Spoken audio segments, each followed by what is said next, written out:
эсвэл хадмууд маань намайг ингэсэн тэгээд ингэсэн манай нөхөр жоохон иймэрхүү юм аа гэдэг ч юм уу ингээд амар нарийн ширээ юм аа ингээд бичээд ингээд хүн явуулангууд би бүр ингээд тэрийг үгүй.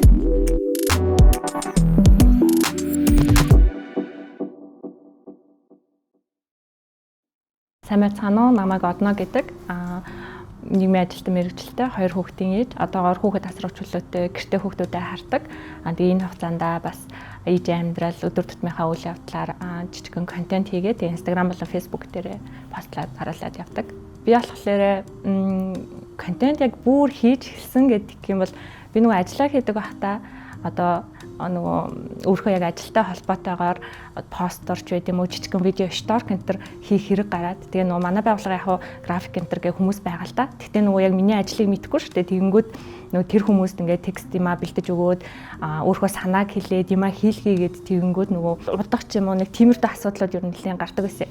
Тэгээд би өөрөө нэг удаа Canva-гийн нөгөө сарын нэг ирэх энтер авч үзчихээд тэгээ ер нь бол поструудаа өөрөө яг хийгээд тэгээд жижигхэн шторк нөгөө нэг яг хариуцсан асуудлынхаа хүрээнд одоо эцэг эхчүүдэд хүмүүст хүрэх гээд байгаа мэдээллүүд яг өөрөө бэлдэж эхлээд тэгээд нөгөөдгөө байгууллагынхаа пэйж хуудасч байд юм уу эсвэл сургаалт энтер дээр өөрөө ашиглаа явдаг гэсэн.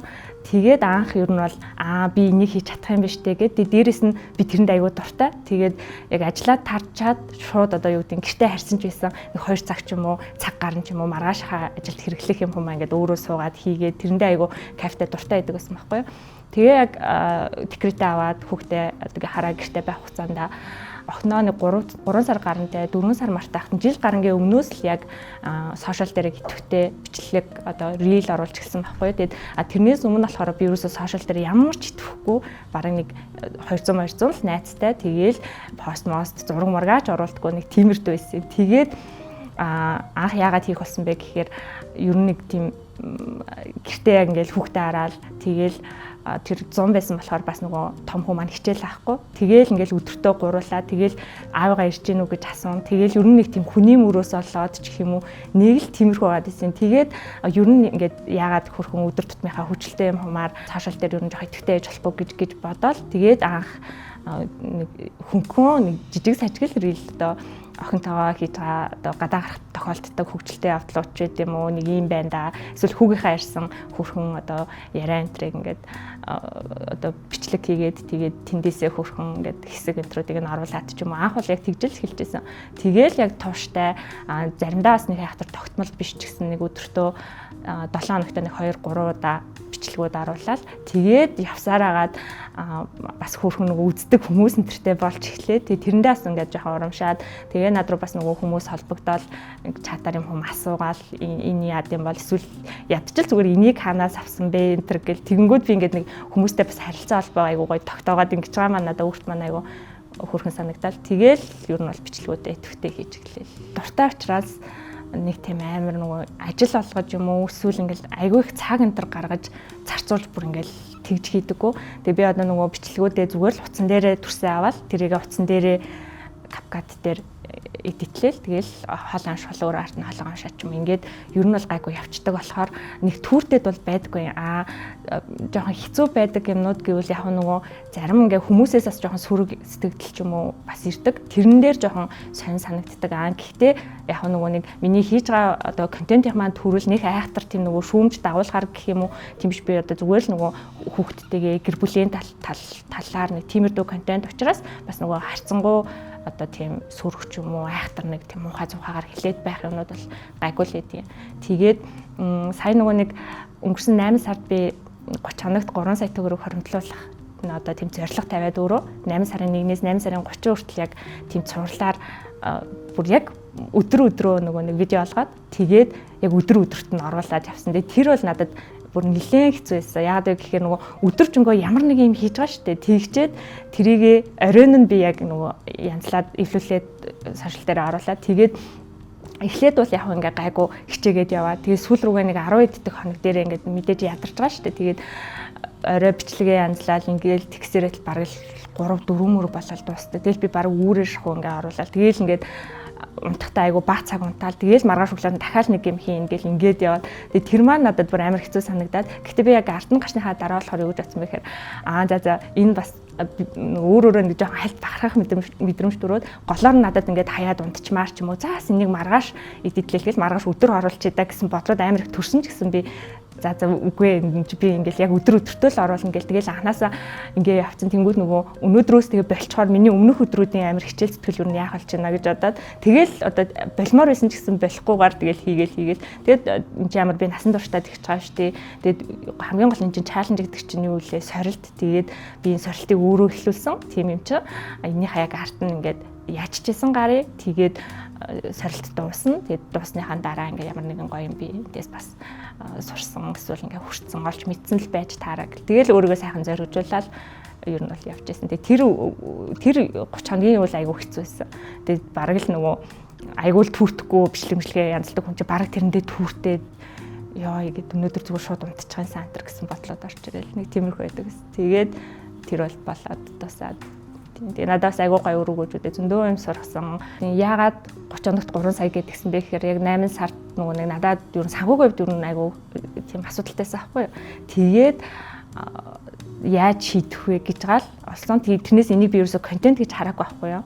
Одоо контент гэж хараад ингүүл хандлт авах юм байна ч юм уу, ингүүл хүмүүс дуртай авах болов үзэх болов гэж юусоо тэгж бодоагүй. Надад мөнгө хэрэгтэй байсан. Тэгээд би юу хийж чадах вэ, юу хийж болох вэ гэл. Тэгээ яг нөгөө бичлэг хийгээл угаасаа явж исэн болохоор үнийг ч гэсэн зүгээр бичлэгээр хүмүүстэй гоё хуваалцаад явъя гэд. Тэгээ явсан чинь нөгөө айгүй гоё нөгөө хүмүүс айгүй эргээр хүлээж аваад амар олон хүмүүс ингээл дэмжиж байгаа шүү гэл. Тэгээл нөгөө дэмжиж байгаа хүмүүс маань надад бүр ингээд ажил бодож болж өгөөл заяо. Бүр уг надаар хэлгэх ямар ч шаардлагагүй шүү. Тэгж яахад л зүгээрээ их чинь чам руу ингээд мөнгөний шилжүүлчих чи ингээд очиод тэрийг аваад тэнд аваачаа хүргээд өччих гэдэг юм уу. Тэгэл ийм бити ингээд амар гоё хүмүүсийн сайхан сэтгэлийг мэдрээл тэгэл айгүй гоё дэмжлэгүүд аваад тэгэл зорилгодоо үрээд ямар ч гэсэн санхүүгийнхаа тэр асуудлуудыг ингээд зохицуулж байгаа. Дээрээс нь бас ингээд миний сошиал ч гэсэн айгүй гоё хөгжөөд ингээд чиж байгаа. Тэгэнгүүт яг нөгөө би тэгээ одоо ботхоор би нөгөө анхны зорилго маань угаасаа ерөөсө контент энэ төр байгаагүй болохоор л ер нь хүмүүс ингээд үзсэн юм байна гэд хүмүүсийг ингээд үзээсэй гэж бодоод амар хичээгээд юм хүм хийхээр гэхдээ бас нэг тэр амар явдггүй байхгүй. Тэгээд ерөөсө тэгж бодоогүй эхлүүлсэн зүйл маань ингээд амар гоё хүнд хүрсэн чинь бас айгүй гоё. Одоо нөгөө миний контентуудыг одоо хэрвээ үзчихсэн хүмүүс ч юм уу хэрвээ анзаараад үзэх юм бол ер нь л нэг тийм айхтар нөгөө онц гоё сонин содон юм бол байхгүй. Ер нь өдөр тутмынхаа амьдралын одоо болж байгаа үйл явдлуудыг инглээ гэсэн маягаар оруулдаг ч юм уу эсвэл нөгөө ийм бэлэг бэлдээд инглээ эндээс ингэсэн ч гэдэг юм нэг тиймэрдүүгээр л айгүй энгийн байдаг. Гэхдээ би болохоор тэрүүгээрээ бас одоо юу гэдэг нэг тийм өөртөө шинээр сурч мэдсэн зүйл болоод бас нөгөө хүмүүс одоо өөрхөө хэрэгжүүлж байгаа би одоо энэ дээр ингээд алдаад байсан. Одоо тэгтээ би энийг засгаад ингэсэн чи айгүй хөөрхөн ингээд ажиллаад юу н болоод байшгүй өнтер гэсэн юмнуудаа аль болох хэлж өгөөд ингээд хуваалцаад явахыг юу нь бол зорддог байхгүй юу. Тэгээд дадлын хувьд болохоор би ерөөсөө тийм амар одоо лаг тийм дадал зуршилтай ч юм уу тийм ерөөсөө биш. Одоо тийм учраас айгүй дадал мадал гэж яриад идэм биш. Би эсвэргээрээ бүр ямар ч надад тийм хүмүүсийн энгийн одоо зүгээр л хийгээд идэг дадлуудыг би айгүй баг байхгүй надад. Тэгэнгүүтээ би тэрийгээ юу нэгэл жоон том болоод одоо ээж болоод тэгэл юу н анзаарч эхлээл тэгэл би ч ерөөсөө ус уудгүй юм байна.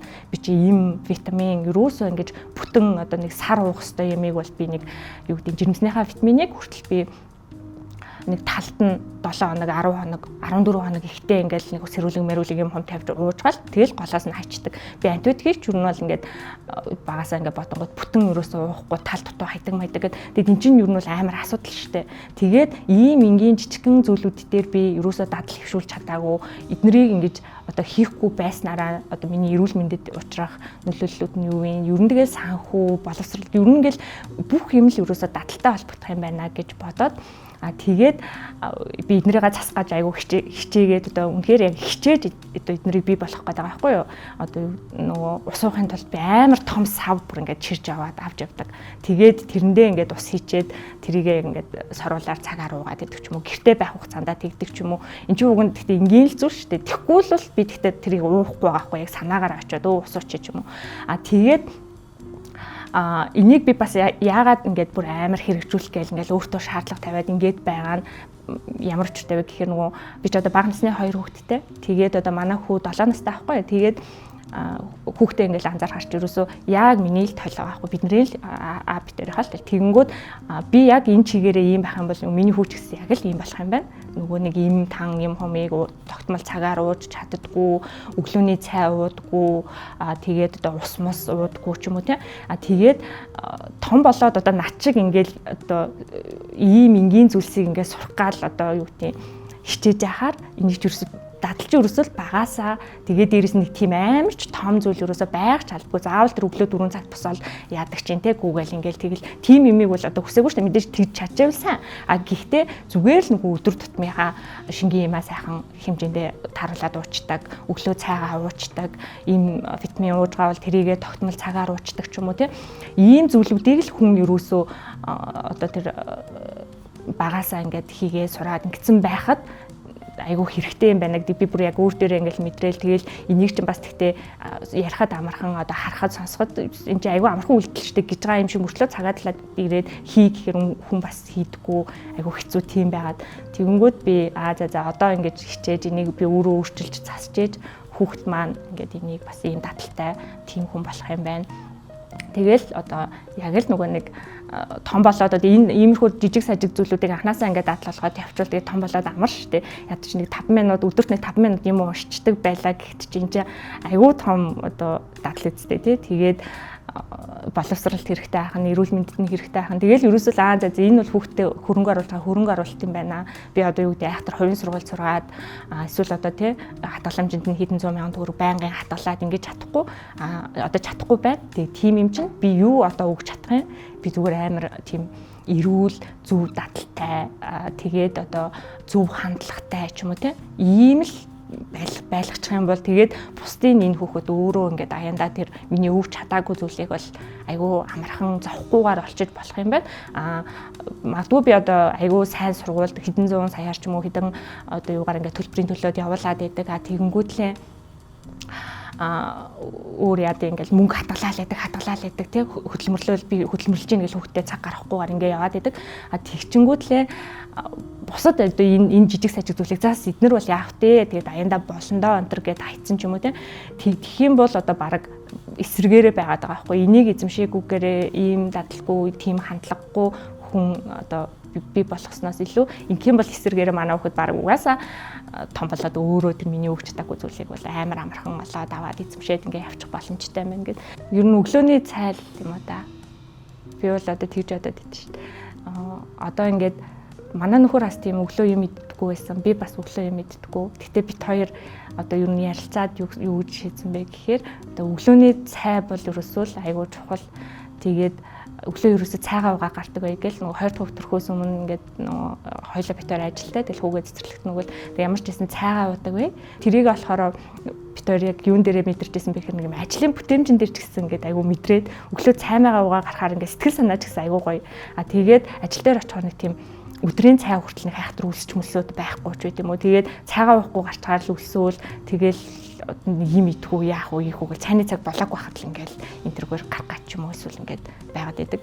Тэгээд тийм юм байна гэд. Тэгэнгүүтлээ манай хүүхэд бас айгуу тийм өглөөний цайнд ач холбогдол өгдөг болсон нь өглөө юу идэх юм ингээл шууд босоод ирдэг байхгүй. Тэгээд эсвэл орой унтахаас өмнө өглөө юу идэх юу хийх гэж байгаа энэ гэдэг ч юм уу. Тэгээд тэр мэр айгуу манай хувьд бол тийм айгуу том суулгаж чадсан дадлуудын маань нэг юм болов уу гэж би боддог.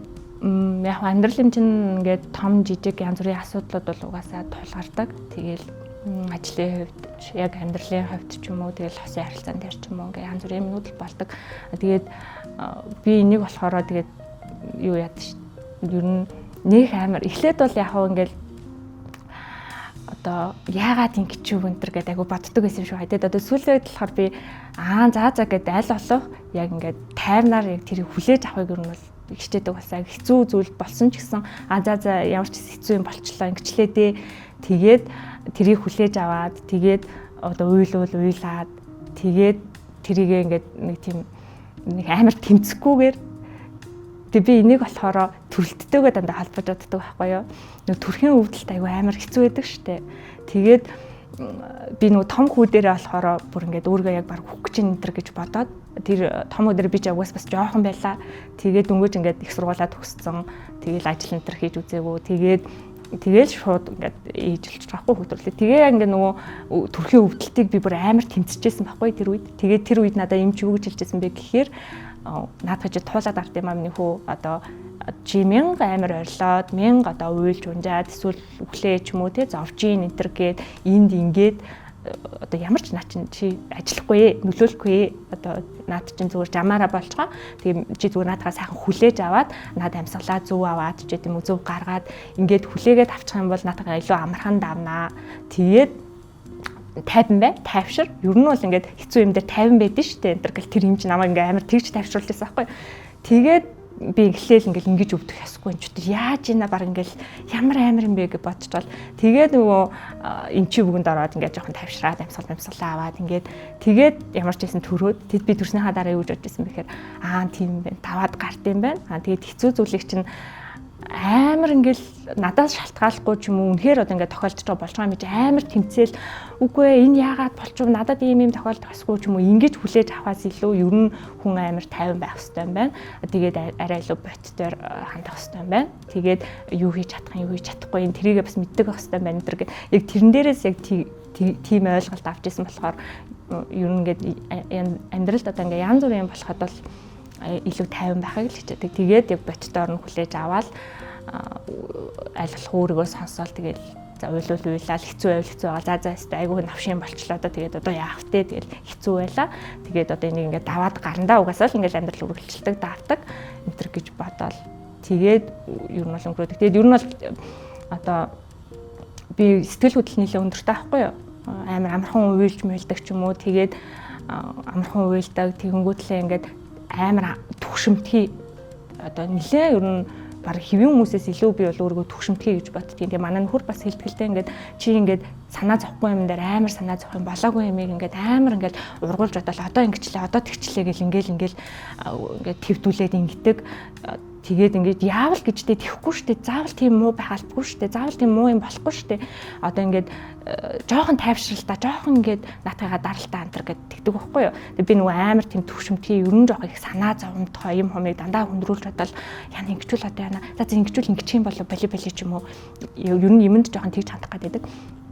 Тэгэнгүүт би бас тэрийгээ нөгөө нэг мэддэг. Тэгээ манай нөхөрөөс надад ингээд хэлээд ингэдэг учраас тэгээ дээрээс нь ингээд тэр талаараас жоохон уншиж судлаад ингээд тэгэнгүүтлээ за гэд тэрнээсээ хойш би ингээд нөгөө мэдрэмжүүдээ ер нь жоохон ялах гэж таних гэж айгу оролдог болсон. Нөгөө өмнө нь бол учир зүггүй гинт уурлал эсвэл гинт амар сандраал түгшээл ингэдэг байсан бол одоо болохоор айл болох мэдээж надад тэд нар маань бол төрөөл ингэж байгаа. Гэхдээ би айл болох газ тавьшраад тэгэнгүүтээ яг юу намайг ингэж твдүүлчихв. Би яг юунд юу нууралчихв. Яг юуг маань хүндчихв энд. Тэгээд яасан болоод би юу яг ингэж байна. Яасан болоод салгалаад байна. Яасан болоод би гинт ингэж айгу одоо хямраад ч юм уу гомдоод байна энэ төр гэд. Тэгээд айл болох өөртөөгөө ярилцаад мэдрэмжүүдээ юу нь бол ингэж таниад ялгаад юунаас болоод ингэж энэ төр гэдгээ жоохон ойлгох гэж хичээж жоохон оролддог болж байгаа сүлээ. Тэгтээс нэг амар сайн чадахгүй л нэг тийм хүнд зөвлөн энэ төр гэхээр би жоохон бас заримдаа айдаг байхгүй юу. Яг тэгэхээр одоо ингэж надад ингээ янз бүрийн чат бас ирнэ. Одоо би одоо 21 настай ч юм уу тэгээд ийм одоо манай хүүхэд хэдэн сартай тэгсэн чинь ингээд бүх ингээд амьдралын деталь нарийн ширээ юмаа ингээд бичээд тэгээ хичээд би одоо ингээд ийм байдалтай байна. Одоо би яах вэ ч юм уу эсвэл хадмад маань намайг ингэсэн тэгээд ингэсэн ийм болохоор ингэчлээ. Манай нөхөр жоохон иймэрхүү юмаа гэдэг ч юм уу ингээд амар нарийн ширээ юмаа ингээд бичээд ингээд хүн явуулангууд би бүр ингээд тэрийг уншаад ингээд тал хийдэг байхгүй юу. Нөгөө нэгдүгээр тэр чинь итгэж байгаа учраас бичиж байгаа шүү дээ. Бүр ингээд амьдралынхаа хамгийн одоо ингээд эмзэг сэдвүүдийг ч юм уу эсвэл үнэхээр одоо ингээд зөвлөлтий гэж бодоод юм уу эсвэл одоо яг одоо юу гэдэг жоохон дэмжлэг хэрэгтэй үнэхээр яг өөрх нь бодож байгаа чиний над бодож байгаа чинь зөвөө тийм ээ тийм учраас л юу ингэсэн байна гэд нэг өөрх нь бодлыг нэг батлаад өөрх нь талд ч юм уу тэхийн тулд л одоо нэг хин нэгэнтэй хуваалцмаар санагдал тэр хүн ингээд бичсэн байх таа гэж бодоод тэнгүүдээ би буцаагаад тэр хүн рүү одоо ингээд нөгөө хариу өгөхдөө бүр хариу өгөхгүй мэдээж орхиж болохгүй тэр чинь амар их цаг зав гаргаад ийм урт юм ингээл бичээл тэр хүн чинь зөндөө ингээд юм болоо баг тэрийг ингээл бичгтээ зарим хүн баг уйлж мэлэл би ингээ өөрөө төсөөлөө ботхоор бичиж байгаа байх. Тэгэнгүүт чинь би тэрийг ингээд уншчаа зүгээр орхиж болохгүй. Тэгэхээр би ингээд хариу өгөхдөө дандаа юм нэг айдаг байхгүй юу. Би одоо ингээд хүнд зөвлөх ч юм уу одоо юу гэдгийг заах ч юм уу одоо тийм хүн мөн үү. Тэгтээ аль болох би тэгж айдаг учраас нэг тийм зөвлөхгүйгээр одоо яг өөрх нь бодол дээр толгуурлаад тийм үү ийм юм байна тэгвэл чиний бодсон тийм байж магадгүй ийм юм байна ингэж бодлоо ч юм уу нэг тэр талаас нь ингээд хуваалцаад явахыг юу нь бол хүсдэг. Тэгээд одоо хүмүүст одоо хандаад нэг юм хэцүү байвал энэ төр гэдэг юм дэр би бол өөрөө хэцүү үедээ яадаг вэ гэхээр ямар ч хэсэг хэцүү байгаагаа хүлээн зөвшөөрдөг. Дараа нь ингээд зөндөө гоё юмнууд тохиолдондоо одоо дандаа угаасаа жаргалтай байгаад эсвэл дандаа ингээд амар хэцүүгээрээ байгаад байна гэж угаасаа хизээж байхгүй. Одоо нөгөө хүүхэд одоо байнгын баг байгаад байхгүй. Хүүхэд угаасаа том болно тий. Яг тэрнтэй адилхан би бол амьдрал дээр ингээд жаргал зовлон эсвэл ингээд хүнд хэцүү ч юм уу тий байх байхгүй энтрийг бол яг ээлжилдэг гэж боддог байхгүй. Өнөөдөр юмтай байсан ч маргааш байхгүй гэж болно. Эсвэл өнөөдөр байхгүй байгаа юм угаасаа ирээдүйд ирнэ шүү дээ ирж болох байхгүй. Тим юм чинь заавал одоо тэрэндээ шаналаад байхгүйгээр дээрээс нь бас юу гэдгийг одоо ингээд хэцүүдээ гацаад байхгүйгээр аль болох л цаашлаасай л гэж хүсдэг. Тийм тэгээд нөгөө юу гэдэг миний бас нөгөө баримталдаг ч юм уу эсвэл би яг ингээл одоо би яг ямар дадалтай юм бол доо энэ төр гэл бас нөгөө таади асуулт өгөн бодоол тэгэнгүүт юм байгаа байхгүй юу. Сүртэй юм өдөр тутамдаа хийдэг дадал байхгүй ч гэсэн юу гэдэг би нэг юм бичиж тэмдэглэдэг. Тэгээ нөгөө ажил дээрээ бол яг ингээд сараар нь ажлын төлөвлөгөө гаргаад тэгээ тэрийгээ бүр 7-7 хоногоор задлаг ч юм уу. Тэгэнгүүтээ би хамгийн гол нь декрет аваад гэртээ суусан ч гэсэн тэр маань амар хүрхэн дадлал хийсэн юм байлээ л дээ. Орхиогүй би яг тэмдэглэдэг. Тэгээд бүр ингээд одоо бол бүр нөгөө нэг өмнө нь бол ажлын юм учраас ингээл хүснэгтлээ гэл бичэл цаг магуудаа товлоод одоо юу хийх яах ингэчдэг байсан бол одоо бол би ч нөгөө зураг зураал бүр ингээл энэ 7 хоногт яах вүлээ сүү аавн мах аавн ч юм уу ийм энгийн хумаа хүртэл ингээл одоо хүн харуул хүнд ч хэрэггүй юм шиг одоо зүгээр бодоод хийж болох юмаа хүртэл ингээд би бичиж тэмдэглээд ингэдэг. Тэгэнгүүтээ тэрийг болохоор би ингээд ийм бас одоо дадлуудын маань нэг юм байна гэж бодхоос гадна нөгөө нэг ямиг би нэг тийм зүгээр байдгүй гэх юм уу дандаа оролдоод үздэг. Тэгээд ингээд тэр оролдож үзэлтүүд маань ямар үеүдтэй байдаг вэ гэхээр нэг бол амар юм лаг байгаа юм шиг гоё байгаа юм шиг байх үедээ айгүй би ингээд шин юм хомгээс оролдоод үзээл туршаал яг юм өөрийгөө чадах юм шиг мэдрэмжийг ингээд аваад ингээд нөгөө талдаа болохоор би айгүй хэцүү байх үедээ юм амар оролдож үздэг. Тэгээд сүүлийн дээр нөгөө нэг 30 хоногт 3 сая төгрөг хоримтлуулна гэсэн зорилго ч юм болохоор юу гэсэн аахгүй юу. Угаасаа л санхүүгийн би надад айгүй хэцүү хүндрэлтэй. Тэгээд тэрийгээ би яаж хийх вэ гээд тэгээд 7 сард бол нөгөө нэг 100 сая 6 сард манай нөхөр ажил нь бас жоохон наашаа цаашаа болоо. Тэгээд манай санхүү ер нь бол нэг сар гарны хугацаанд шууд юм хэвэн биш тоглоод эхэлсэн байхгүй юу. Тэгээд тэр үед нөгөө би найзаасаа бас мөнгө энэ төр зээлээд тэг яг 1 сая төгрөг зээлээд тэгэнгүүтлээ тооёхаа зээл мэлийн хомнуудыг бас ингээд одоо манай нөхөр бас мөнгө олж байгаа юм л да. Тэгээд бид төр нийлүүлээд ипотекийн зээл, машины зээл гэл яг л одоо ингээд залуу группүүдийн адилаар ингээд баахан өнгөр зээлнүүд төлж байгаа. Тэгээд нэг хүний цалингаар тэгээд нөгөө хүнийх нь яг ажил тоглолтод хэлсэж бүр асуудалд ороод тэгээд ингээд 101 тиймэрхүү юм болонгуудаа би найзаасаа ингээд мөнгө авчих. Тэнгүүдээ би 7 сар чанга шаналж байгаа байхгүй. Манай найз надад юу гэж хэлсэн бэ гэхээр одоо чи нэг хөх гээд яах вэ? Угаасаа ингээд та нарын нөхцөл байдлыг ойлгож байгаа. Тэгээд найзад нь 9 сард хэрэгтэй шүү. Ингээд намар хичээл арах үеэр мөнгө хэрэгтэй. Тэр үед авъя гэд. Тэгээд би 7 сар чанга би одоо мөнгөний юу яаж өгөхлээ гэж бодоод тэгээ нөгөө яг ингээд манай нөхөр ингээд наадмын дараагаас ажил энэ чигдрээд ингээд эхэлж байгаа. Гэхдээ тэр хүний авсан цалин юмнууд ч яг манай санхуд угаасаа л зориулагдаад байсан шүү дээ. Ахаад илүү гаргаж өгч чадахгүй. Тэгэхээр чи би одоо нөгөө ахаа хүнээс зээлээд өгөх юм бах та энэ гэж бодоод нэг зээлээр дарж эхлэх юм бах та одоо би юу яах юм бол гэ. Тэгэл тэр үед баг ингээд нойрч хүрхгүй одоо юу яах вэ энэ гэсэн шүүл юм байнга л бодол. Тэгэл өдөр болгоно нэг тийм шаналгаатай байдсан.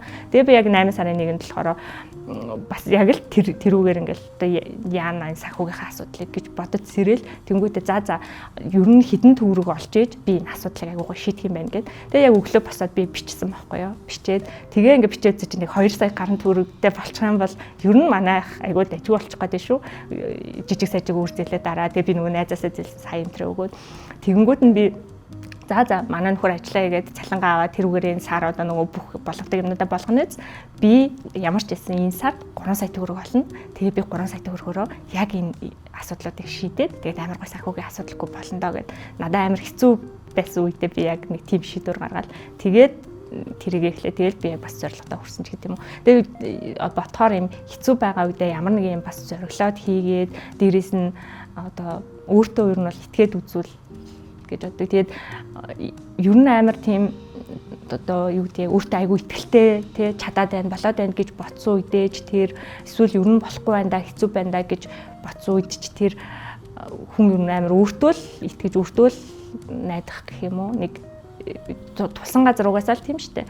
Тэгэхээр ер нь бол нэг тийм өөртөө итгээд ямар ч үед амар л дэшээ байсан ч айгүй доошо байсан ч гэсэн өөртөө итгэх итгэлэл ерөөсөө алдаж болохгүй. Дээрээс нь өөртөө итгэж байгаа цагт бол тэгээ бусад юмнууд нь ер нь болно дөө. Тэгээд өөртөө итгээд өөрийгөө сонсоод өөрийгөө ойлгодог ах юм бол тэгээ би бусд нь бол болно гэж боддог. Тэгээд би өөрийгөө ойлгохгүй, өөрийгөө сонсохгүй, өөртөө итгэхгүй байвал угаасаа намайг хэн сонсч надад хэн итгэж тий бараг тийх боломж байхгүй шүү дээ. Би тэр нөгөө нэг 30 оногт 3 сая гэдэг одоо яриад байгаа шүү дээ. Тэрэн дээр хамгийн ихний өдрөө болохоор би юу хийсэн бэ гэхлээр нөгөө за би юу хийж чаддгийг ингээд бодоод тэгэнгүүт би машин барьж чаддаг. За тэгэнгүүт би за би нөхрийгөө чи машин уулдаг аваарай би өнөөдөр машин хэрэглэнэ гэж авч үлдээд тэгэнгүүт лээ нөгөө манай их яг онлайн шопинг нэг одоо их дээжээрээ дамжуулаад нэг онлайн шоп гутлын онлайн шоп ажилладаг ихчийн одоо гутлыг хүргэхээр болоо. Тэгээ тэр нэг хүргэлт нь аягүй дажгүй өндөр үнэлгээтэй 10,000 төгрөг гээд тэгээ би яг 10 гутал очиж авч байсан байхгүй юу. За би өндөр 100,000 төгрөг болъё. 10 гутлыг яг хүргэчихээ. Тэгсэн чинь нөгөө тэр нь аягүй өндөр үнэлгээтэй байсан ойлгомжтой нөгөө аягүй хол мол байсан юм байл л дээ. Нисэх рүү, яарам рүү. Тэг бүр энэ тэнд зайсан руу гэд ингээд 10 бүр өөр тийшээ. Тэгээ би чинь өглөө нөгөө нөхрөөсөө машин авч үлдээл 2 хүүхдэд дагуулаад 100 болохоор том хүмүүс маань хичээлгүй. Тэгээд баг маань дөнгөж ойтой. Тэгээл 2 хүүхдэд дагуулаад гараал очиод гутлаа аваад тэнгүүтлээ нөгөөдгөө тараагаал яваал. Тэгэл тгээ явж хат бас тэгтээ хэцүү. Бид гурав яг бандангаа хийгээл сүүм үгээ аваал ингээл аль болох хүүхдүүдээс цутраахгүй юмсангээ аваа явж байгаа. Гэхдээ тэгэл хотын төвчрэлч ямар үлээ. Тэгээ нөгөө хүүхд маань бас жоох уучраас том нь ч үл яг зүгээр суугаа явчихлаа. Жоох уучраас уйлн ингэн тэнгүүд томьёогоо за дүүгээс хатвал ээж нь машин барьж шүү гэл. Би ч тэнд машин бас сайн барьж чадахгүй. Ер нь бол нөгөө нэг хэцүү шүү дээ. Тэгээд инээ түрээдээ байхгүй манайха акватай. Тэгээ нөгөө нэг аква энэ янз бүрийн осол мосол гаргаал инглээ тэглэнгүүт өө аквагийн жолооч нар ч юм уу. Эдрээс холт явмаа гэхээр миний бас жоох инээ түрээдээ би бас яг үнэн чим шиг санагдаад би бас яг тэдний нэг чим шиг би бас яг л нөгөө нэг игнэнд орсон бол яг тэр игнэгээрээ л явдаг жолооч ахгүй юу. Одоо илүү дутаа үйлдэл мүлдэл нэг хийх хүсдэг ч үү хийж чаддаг ч үү. Тэгээд тийм байж бас тэгээд хүргэлт хийх гээд байгаа юм. Тэгэнгүүт нөгөө том хүүдэд охиноо даатгаал.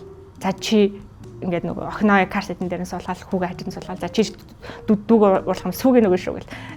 Дүүдээ над бовын бариулаарай гэл. Тэгэнгүүтээ нөгөө мэдээж одоо тэр чинь ингээд өдөржингөө яхаар чинь бас хэцүү нөгөө хүүхэд ингээд чилэн ингээд тэгэл яг бууд суугаад аргалжлаа юм л. Тэгэл нөгөө хүүхэдтэй бас дэлгэц үзүүлэн ч юм уу те. Ерөөсөө бас нэг амар лаг ч юм уу эсвэл амархан ч юм уу юм байгаагүй. Тэнд чинь тэгэл утас үзүүлээс ахаа явж байгаа шүү дээ нөгөө ббф минь тавьж өгвөл.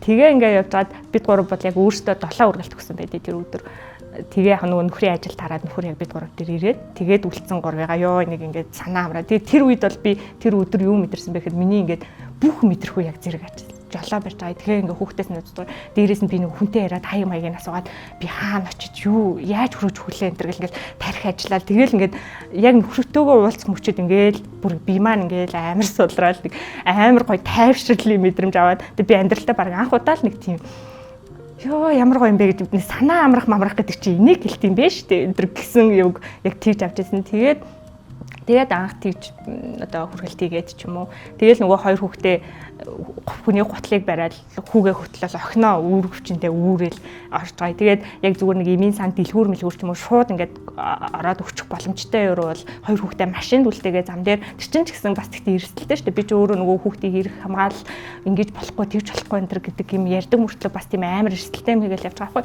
Тэнгүүтлээ бас тэгэл тэрэндээ бас бодоол яана би ч одоо тэгтээ энэ одоо юу гэдэг би гүүгээл нэг 2 минутанд ороо гараад ирсэн ч гэсэн хэрвээ ямар нэг ургуулж бодоол угаасаа амар төгшдөг хүн чинь гайн таарад ямар нэг юм болох юм бол би тэгтээ юу хийж ийна энэ гэд байнгын нэг юм нэг өөрийгөө буруутгаал тэгэл нэг болохоор за зүгээр чадна мад гэл ингээл зоригжуулаад ер нь бол нэг тиймэрдүүгээр давж гараал нэг тийм ээж алсны өмнөх дараа гэхээр одоо манай би 2 хүүхэдтэй тэгээд нөгөө манай том чи одоо 7-тай тэгээд бага 8 гарантай тэгэнгүүт нөгөө том хүүхэд дээрээ би өөр айгу жоохон байсан учраас яг үндэ бол одоо уг нь анх яг ээж болж байгаа шүү дээ. Тэгтээ би ерөөсөө тэрийг мэдрээгүй. Ээж болсонгоо ч ер нь баг мэдрээгүй юм уу да гэж яг одоо бодож байгаа байхгүй юу. Тэгээ өөрөө яг жоохон байсан. Тэгэнгүүт л нэг тийм одоо альптай юм шиг зантай гэх юм уу. Надад угаасаа ингээл хадмууд айгуу тусалдаг. Манай аав ээж ингээд тэгээ манай ихч мэгч тэгээд хүмүүс ингээд угаасаа тусалдаг. Тэгээд ингээд манай том хөвч чинь жоохон юм олны хүчээр ч юм уу ингээд одоо том болчихж байгаа байхгүй юу. Тэгэл үндэ нөгөө нэг хүүхдийнхаа нус мусыг ч цэвэрлж чадахгүй. Усанд оруулах эхний 1 сар усанд оруулахад нөхөр маань барьж өгөөд өгөн би өөрөө угаах хэрэгтэй байтал тэр үед би чинь нөгөө бас л амар төгшмтгий энэ төр гээд хүү унаачихгүй хүү ингэчихгүй гэл ингээл бөөн худлаа сүр үзүүлээд идэм мөртлөө өөрөө ингээд юу ч хийхгүй заяа хүрхээсээ айгаад хүрч чадахгүй байна энэ төр гээд тэгэнгүүт нөгөө ээжтэйгээ ойрхон амьдардаг байсан болохоор манай ээж хурж ирээд тэгээд өдрөө алга ингээд манай нөхөр ээж хоёр усанд оруулдаг. Эхний 1 сар манай томоо дээр тийм байсан. Би зүгээр харж зогсох үүрэгтэй. Тэгээд зааварчлага өгд. Одоо хүү чихрүүн ус орууллаа. Али тэгж бариач энэ төр гэдэг ч юм уу те. Ер нь нэг тиймэрхүү одоо ингээл өөрийгөө бодонгууд нэг тийм сайхан гар исэн байгаа байхгүй юу. Тэгээд яг 2 дахь хүүхэд дээрээ би илүү өөрийгөө ч ер нь бол би чинь нэг иймэрхүү хүн юм байна штэ. Ээж болно гэдэг чинь бас ийм ялгаатай байгаад байгаа юм байна штэ. Одоо л би яг ингээд одоо ялгаа зах цухаас нь ингээд мэдрээд эхлээд явж байгаа гэж би өөрөө бодоод байдаг байхгүй юу. Тэгээ нөгөө том дээрээ болохоор би чинь оюутан байгаад төрөөд ингэсэн гингүүд ерөөс ажил хийж үзээгүй байжгаад одоо шууд л хүүхдээ хараад ингээл явцсан. Тэгэл ийм л байд юм байх гэж бодож ирсэн ч юм уу. Одоо ээж болсны дараа бол би илүү нөгөө нэг хүүхдүүдтэй айгу зөвлөрлөх юмсан. Тэгээд тэрийг одоо юу гэдэг зааж сургаж бол угаасаа бас дийлэх юм чи санагдаад байгаа байхгүй юу. Тэгж угаасаа боломжчгүй байх. Тэгээд юу гэдэг хүүхдээ би дэлгэцээс хол байлгахын тулд өөрөө дэлгэцээс тэгвэл хол байх л ёстой байх нь. Хүүхдээ би үнэхээр уншдаг, боддог одоо тийм одоо ном энтертэй ойр хүн болох гээд байгаа бол тэгвэл би өөрөө л унших ёстой. Тэгжээч тэр хүүхд уншин. Тэгэхгүй би одоо 1000 ном худалдаж аваад уншихгүй. Тэгээд одоо тэрийг ч гэсэн би өөр дээр бас угаасаа туршилсан байхгүй юу. Нөгөө хүүхдээсээ номон дуртай алгана гэл би багаас нь амар их ингээл янз бүрийн цэцэрлэгт хаасан ном авч өгөөл ингээл. Тэгэл бас л нөгөө нэг хайдаг дадлаараа эхлээл авсныхаа дараа уншиж өгч байгаа л ингэж байгаа л тэгэл орхичинч гэдэг юм уу. Тэгээд тэнгүүд эхлээд ингэж яхад манай хүүхд айгүй дуртай ингээл орой олгоо ингээл би чинь илчлэл хоёлаа ном уншиж өгч ихүүтэй мөтэй гэл ингэж байгаа. Тэгэл бас болчихж байгаа байхгүй нөгөө ямар ч тийм тогтсон дадал зуршил гэж байхгүй учраас бас тийм л байгаа хэл та. Тэнгүүд бит хоёрыг сонирхгүй болоод бит хоёрыг уншиж хөө болоод ч юм уу бит хоёрыг нэг инкэ болоод ирэнгүүт манай хүүхд ч гэсэн сонирхгүй болчихж байгаа. Тэгэнгүүт тэндээс бас ажиллаад за өөрсдөө л үлдчихэж өөрсдөө л хийжээж тэгжээж л одоо энийг хүүхдтэй бас ингэж ийм даталтай ч юм уу ийм зөв тэр хүсэж байгаагаа тэгэл өөрөө л хийх юм биш дээ тийм тайван байдлал гэж би боддог. Би гэртээ ер нь хүн амар тайван байх хэрэгтэй гэж боддог. Тэгээд яг тэр бодол маань надад бэлсэн юм шиг санагддаг. Манайхан амар гоё тайван байдаг. Тэгээд яг мэдээж асуудлууд бол байдаг л та. Тэгэл би ингээд нөхөртөө тэгдэг байхгүй юу. Йоо чи ингээд чинээсээ энэ чийстэй айгүй хэцүү юм аа. Гэхдээ одоо нэг л гоё юм байна чам. Намайг ч нэг үнэхээр тайван байх юм да гэл. Тэгэл ингээд одоо гэрт нэг би л өөрөө драмат ч юм уу би л өөрөө сүрчгэнж одоо нөгөө нэг амар төгшдгээрээ төгшиж ингэж янз бүрийн болоог байгаа амиг ургуулаад гинт ингэчихгүй яасан юм болчвол яана манаа гэж л айхтар тэхгүй бол манайх ер нь бол ингээд аюу гой тайван байж байдаг. Тэгэл би ингээл заримдаа орой ингээл оройд тэрс мангал нөхөр тараал ирээл ингээл яг дөрүүлээ болоод байхаар тэрийг ингээл харахаараа амар гоё юм аа. Тэгэл ингээд илүү юмарч юу яах вэ? Ингээ ийм сайхан тайван байхад тэгэл нэг тайван сайхан хүүхдүүдтэйгээ тоглоол тэгэл хоолцаагаа идэл зурагтаа үзээл ч юм уу тий. Гэртээ тайван байх ямар гоё юм бэ? Гэртээ авах ямар гоё юм бэ? Тэгээ манай нөхөр бит хоёрын хилдэг бас нэг үг болохоор ёо гэр минь үр минь хайн минь ор минь гэд манай ор бас амар гоё тохтой. Тэгэл ер нь нэг ингээл тийм ингийн юмнуудтаасаа л ер нь амар гоё аз жаргал мэдрхийг хүсдэг. Тэгээд ер нь мэдэрдэг дээ. Тэгэл одоо миний цаашдын зорилго гэхээр дандаа л ингээл хүүхдүүдтэйгээ хүүхдээ ингэн тий эсвэл нөхөртөөгөө юм байна да ч юм уу тий. Тэгэл одоо хамгийн зүгээр ойрын жижигэн зарлага гэх юм бол би хүүхдүүдтэйгээ нөхөртөөгөө хамт гоё тийм халуун орн руу ч юм уу онгоцон суугаад явж үзхийг амар мөрөөдөж одоо хүсэж зорж байгаа. Тэгээ мэдээж эрүүл сарвал хүүхдүүдэд өсөж тарнаалаа. Тэгээл нэг сайхан одоо байж хад болно доо гэсэн нэг тийм л зорилготой. Тэгээд халих гэх юм бол мэдээж хүүхдүүдэд сайхан өсгөж хүмүүж бодлоо. That's my story. Адна байлаа.